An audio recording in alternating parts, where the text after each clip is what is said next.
Okay, guys, we're going to look at some couple of sections here at the beginning of chapter 11 with some circles. First thing we're going to talk about is the circumference of a circle and some of the things that we can do with that. So the circumference of a circle, there are two formulas that you can use, either 2 pi r or pi times diameter here. And really, either one of these works just fine. It depends on what you're given. If I'm given the radius, I probably want to think about this one. If I'm given the diameter or trying to find the diameter, then I would use this one. So let's look at this circle. We've got a radius here of 9. And let's go ahead and find the circumference. Well, because I'm given the radius here, I'm going to use the formula circumference equals 2 pi r. And so I'm just going to simply substitute radius in here. And then 2 times 9 is 18. And this circumference would be 18 pi meters. Now that's what we call in terms of pi, which is really how I would like you to leave your answers unless it says otherwise. Now, underneath here, I've got a second question is, well, what would this be to the nearest meter? So if it asked to the nearest whatever it would be, nearest meter, nearest yard, or nearest tenth of a meter, or whatever else it would be, that's when I want you to go ahead and take out your calculator. So for this one, you can take out your calculator here. And you're just going to simply hit on your calculator 18 times pi. Now, I will tell you that scientific calculators have a pi button. You should find that pi button, guys. It's not all that difficult. It is there. And what it does is it gives you the value of pi. I know a lot of you think it's 3.14. In most cases, that would be okay. But listen, you've got to hit 1, 2, 3, 4 buttons here on your calculator. And when you find the pi button, it's one button. If you do that, you're going to come up with a number that's looks something like this, 56.548, so forth. And it does say to the nearest meter, so that's the nearest whole number here. So that would be approximately 57 meters. So always look to the right here to round. 5 says round that 6 up to a 7. So once again, always want you to leave the answer in terms of pi unless it says otherwise here. Okay? And you're going to see both of these. You're going to see times where it doesn't say anything about rounding. In that case, we're going to leave it in terms of pi. When it does ask us to round to something, we'll go ahead and get the calculator out and crank out the answer. So here's a couple of other problems you're going to see with circumference. This one says if the circumference of a circle is 36 feet, what is its diameter? Well, once again here, guys, they asking me for diameter. So I'm going to go back and use this formula here that has the diameter. So I'm going to use circumference equals pi times diameter. In this case, I know what my circumference is. My C, that's 36 feet. So I'm going to plug that in for my circumference. And then I'm just going to solve for diameter. So I'm going to divide both sides by pi. And your diameter is 36 over pi. Now, I will tell you with one like this, you kind of look at this and say, man, that doesn't make a lot of sense. And so I'm going to tell you with these where we're trying to find the diameter or the radius, I'm really okay with these. Let's go ahead and crank that out. And I would say let's just crank this out to the nearest tenth, which is what we normally do. So on your calculator, if you hit 36 and divide by pi, once again, find that pi button, you should come out with something that looks like this. 11.459, if I can get my pen to work here again, guys. I'm going to restart this thing again. Sorry.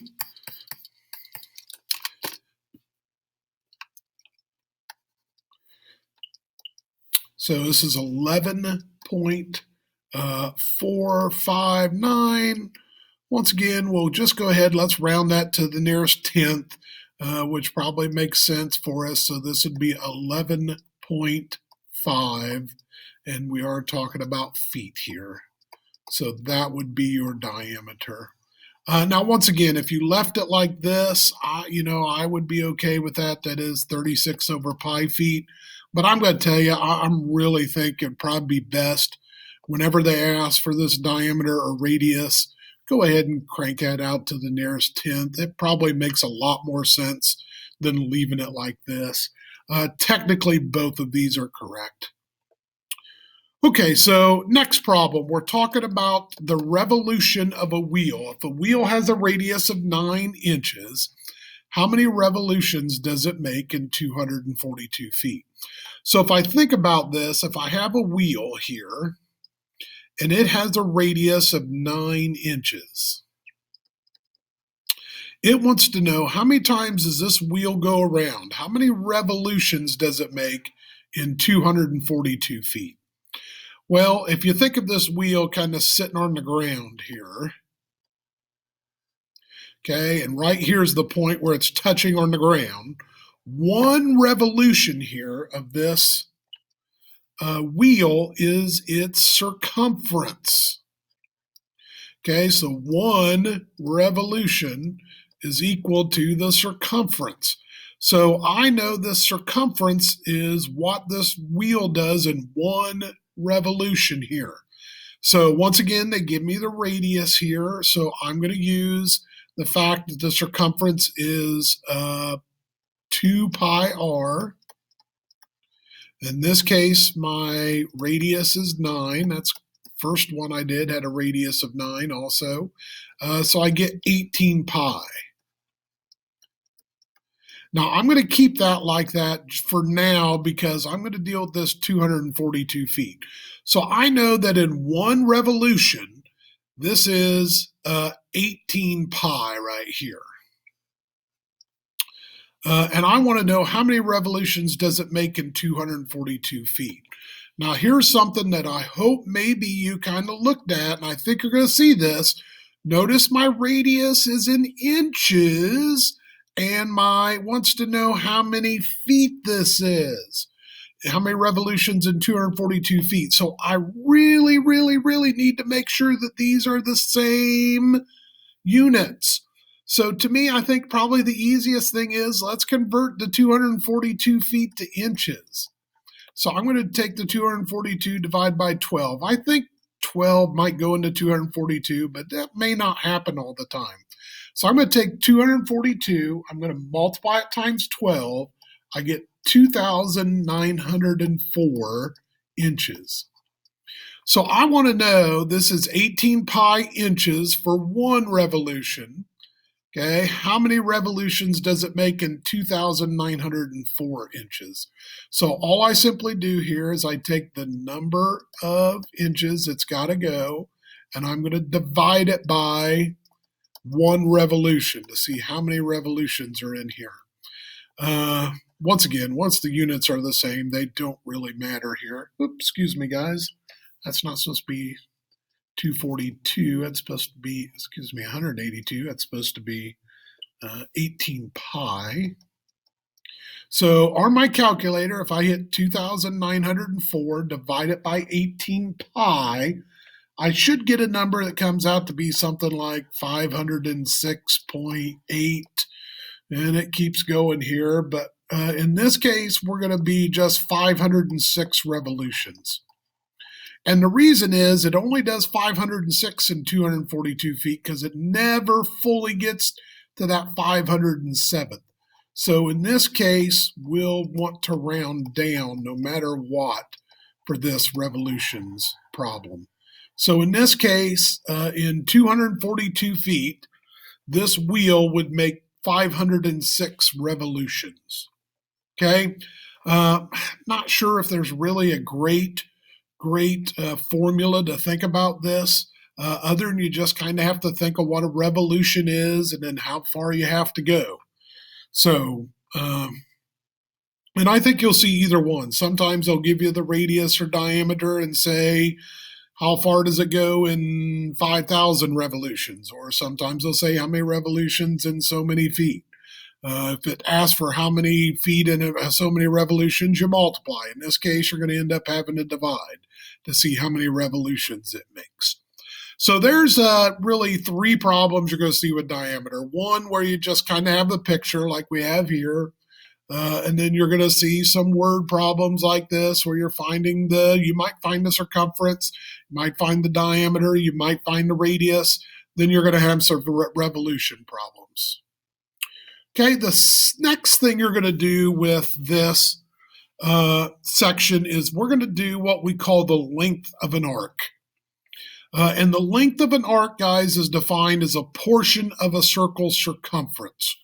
So in this case, we were going to find the length of arc QR.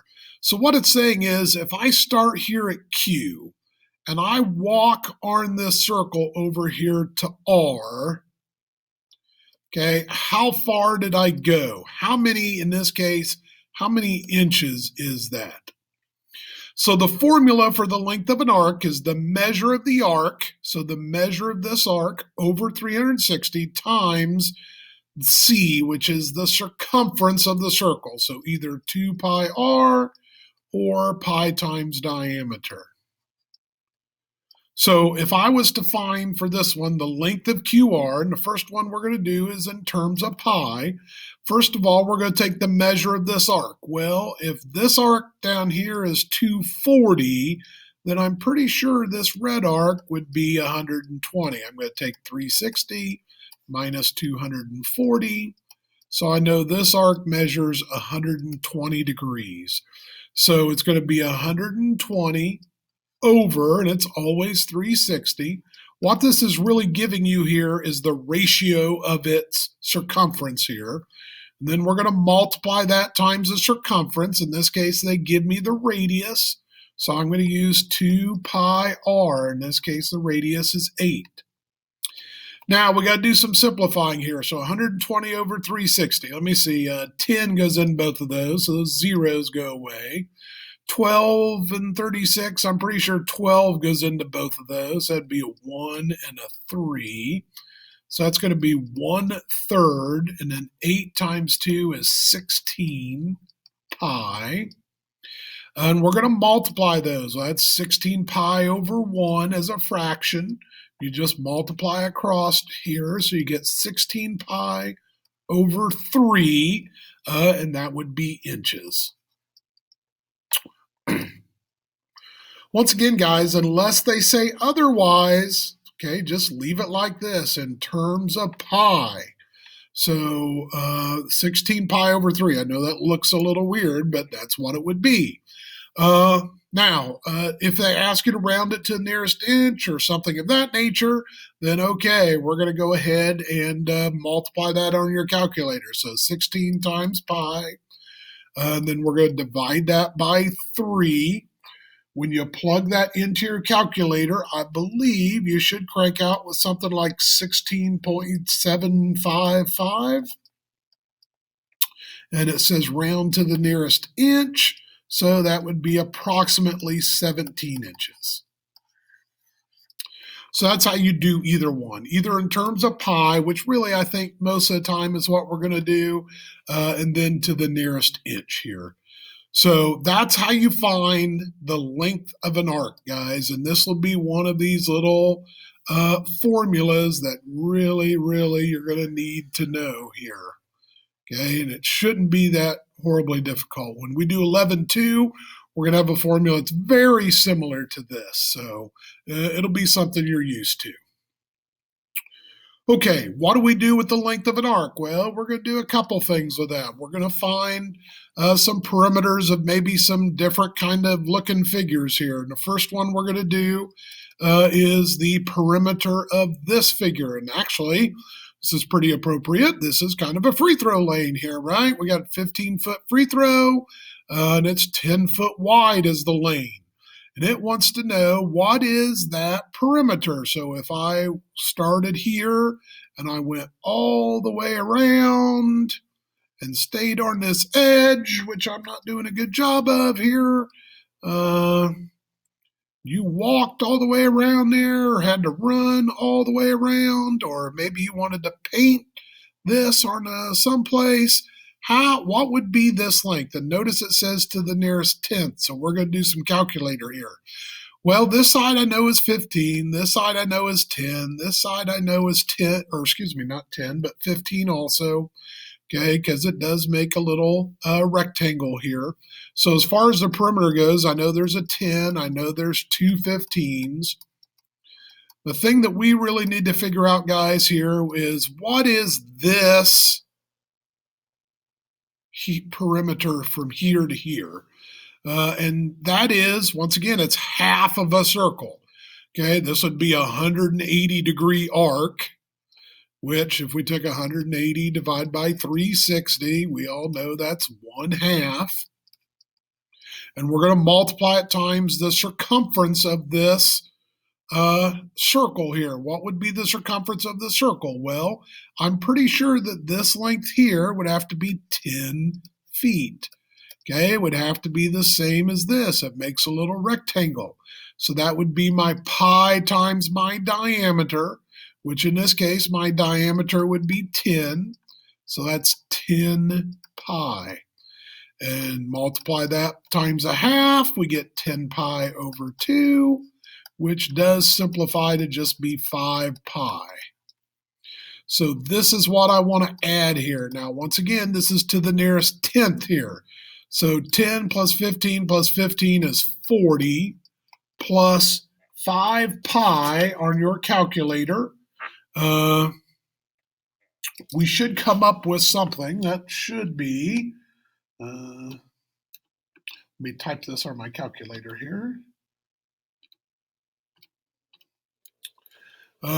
Should be about, what I have here is 55.707, and we're going to go ahead and round that to the nearest tenth. So this would be approximately 55.7, and that would be feet here. We're talking about in units. Okay. And so you're definitely going to have some things that look like this, and that's just using a little bit of this arc length here. Okay, let's look at this last one here. And this last one is, we want to find the perimeter of this shaded region. So once again, if I started walking this shaded region here, and then I kind of came in on this little half circle, and then back here on this line, and then back here again. How far did I walk? Well, that's 30. This would be 30. I'm pretty sure, once again, these would be the same. They kind of make part of a little rectangle. So 30 plus 30. And then notice I got two half circles here. And both of those half circles, I think, would have to be the same. They got to be the same. So the two half circles make a whole circle. And the diameter of that whole circle would be 16. So the two half circles would be just one whole circle, so one circumference. So pi times diameter, and my diameter in this case is 16. So if I take the two 30s and I add 16 pi to it, I would get the area of my shaded region. Now, this one does not ask to round it to anything, so we're just going to keep the 30 plus 30, which would be 60, and then add the 16 pi. And that's it. We don't even have any units here. That would be your perimeter of that shaded region. Okay, 60 plus 16 pi. Okay, guys, I put the assignment, I believe, on this for you. I'm going to go ahead and rewrite it on here just because I'll download this. to the notes here, but your assignment is page 598 and 599. And you've got 1 through 16 and then number 23.